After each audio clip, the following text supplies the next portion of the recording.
бандикамның крякотный версиясын қондыратын боламыз. Крякотный версия дегеніміз не?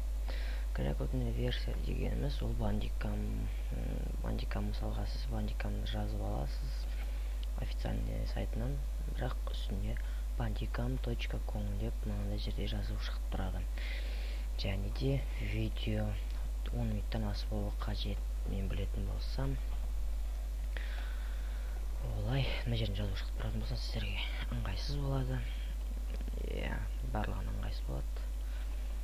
Сондықтан біз оның крякотный версиясын жазуымыз қажет. Ол үшін біз интернетке кіреміз. Міне осы бір сайтқа кіреміз.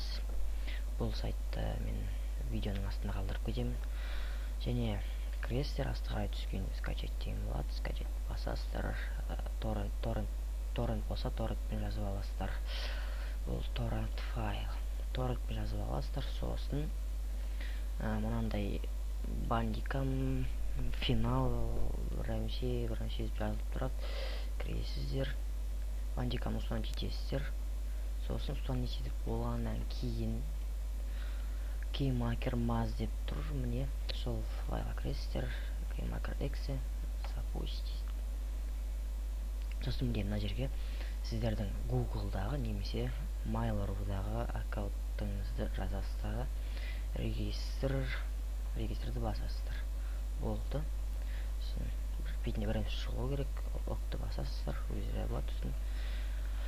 Шығып кетіп бандикамға кіріп видео түсірулеріңізге болады. Сіздермен болған супер. Каналға жазылыңыздар, лайк басыңыздар. Бәрі сау болыңыздар.